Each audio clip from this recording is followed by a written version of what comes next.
So welcome to the Smit Expedition Kitchen. It's Sunday morning, and Sundays for us as a family is sacred time. It's a time that we take to recharge our batteries for the working week ahead. I've got my right hand woman, a little Leah, with me, and isn't she looking pretty in a rainbow outfit this morning? So she's going to assist me in showing you guys how to prepare and how to smoke a shad. And in my opinion, there's no better way or no better tasting fish than a shad, especially prepared this way. To smoke it, you're going to need the cop, which is like a mini Weber. I'll take you guys through exactly how it works. So it's not a cold smoking method. You actually put some coals in, and I'll show you how that works. Peter managed to catch this really nice shad on one of our episodes, Fishing Paradise, which is really a nice decent size. Unfortunately it's only one. I've got two boys in the house, so they'll make mincemeat of this quite quickly. But it's actually really easy to do this. All you need is some French barrel shavings, well that's what we've got here, some lemon juice and some salt. And the salt is the important part here. I don't want her to cut off her fingers there. Los. So Leah's quite busy this morning, but I always enjoy cooking with her. Los. Let's put it that side. As you can see, she's quite busy. Leaky. So yeah. So Leah, I don't know if we're going to finish this video with her this morning. Okay. So first of all, we're going to start with preparing the shad. We're going to cut off the tail, cut off the head. Then we're going to make small incisions about 1.5 to 2 centimeters apart, right across the body and on the opposite side. So we're going to start off by just taking off the tail, make an incision there, make another incision on that side, and then it should just break off quite easily. I'm going to cut it there. So there the tail is off. Then we're going to start with the head. So we're going to cut it through on that side. Cut it through on that side. And we're going to do the same on the opposite end. There we go. I'm going to cut that section off there. And then the only thing that's left to do is to break it off. So there's the head. And here we've got our fish. I'm going to start here, cut it right through to the bone, and then about 2 centimeters apart, the next one, and you just go all along the whole body of the shad, just like that. Made our incisions on this side and on that side, and that is just for our marinade. It's actually not a marinade, it's a pickle that we're going to prepare, and the shad is going to lay down in that. And so what we need to do now is we need to prepare the pickle, and that is quite easy. It's just lemon juice and salt. Now you will see that we're going to be quite liberal with the salt, so don't be afraid. If you use too less salt, then you're not going to get that smoky flavor when you smoke it, and the salt brings out that flavor, which is really nice, and that's what makes this whole recipe a success. So yeah, let's get at it. Okay, so we're going to take a glass bowl. I just happen to have one that is reasonably perfect size. We're going to place our shad inside, and then we're going to be quite liberal with the lemon juice. I'm going to sprinkle it over, and you're going to cover it with salt.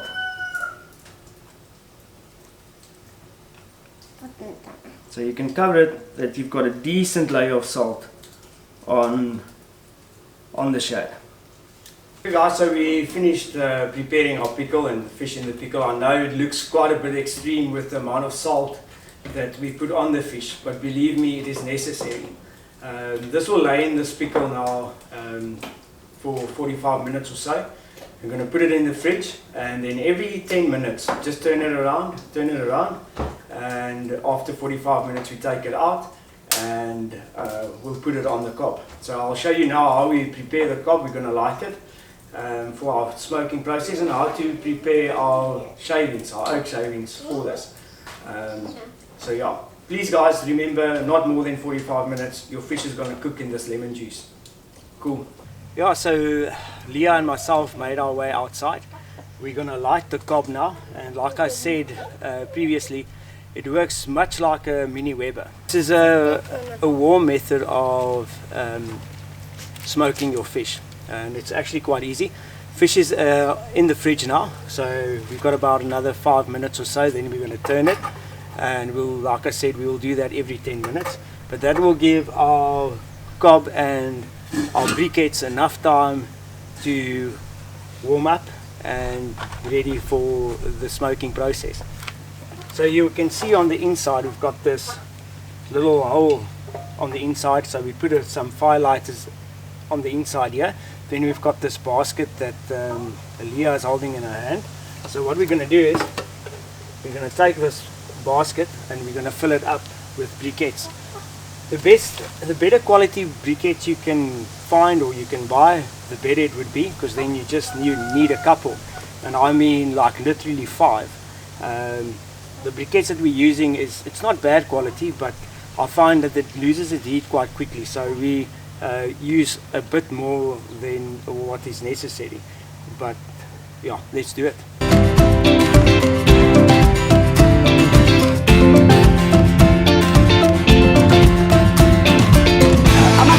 Break down with my thumbs out, pulling dust from the pockets of my jeans. So yeah, we're going to let this get ready. I'm going to make our way back inside, and I'll show you guys how we prepare our oak barrel shavings for this smoking method. Okay, so what's left to do is just to prepare our oak barrel shavings. So I like to use a cup. Obviously this is a little bit more than a cup, but let's say a 3/4 cup. So we're going to fill it up with our wood shavings, and now here is the secret. We've got just about a 3/4 cup. So what we do, we want to get this moist. We want to add some additional flavor to our wood shavings, and what better than old school old brown cherry. Now if you're a fisherman like me, you will know that this has saved many a fisherman's lives across the world, especially in South Africa when it's cold. So yeah, let's add a bit of this.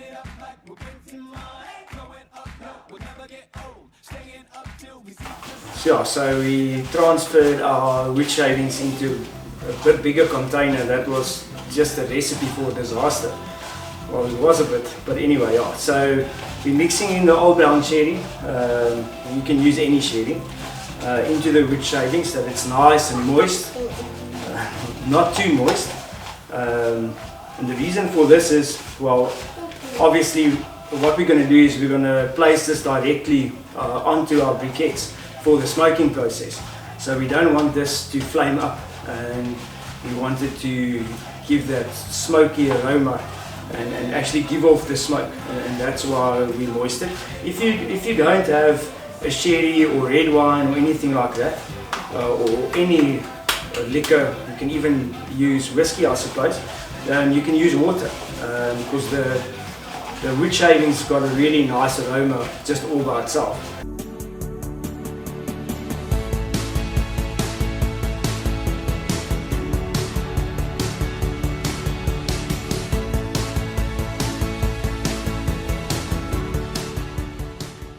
You can see that it's starting to smoke, so now we need to move quite quickly. So we're going to place our base plate on top, and we're going to take our shad. Hello Leah! Leah decided to join us again, and we're going to take the shad, we're going to put it nicely on top just like that, and then we're going to put on the top.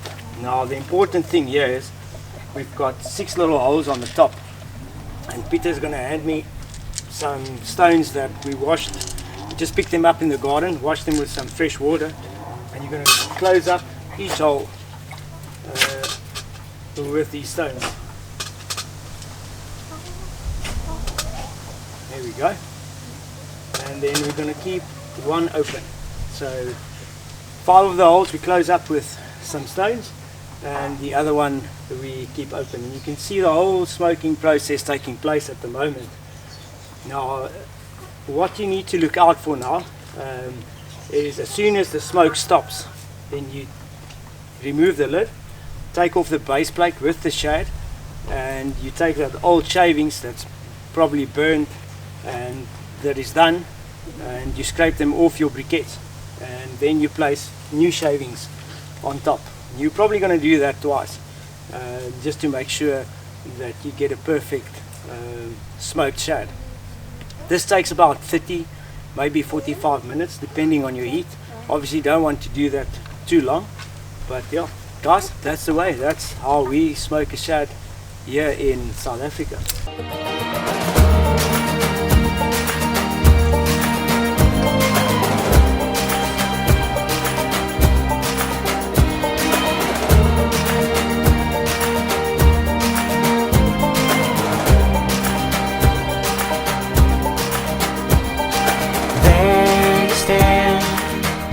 In the cradle of a wonderland, you imagine any way you can, anything that's better than just hold my hand. Won't you jump on in?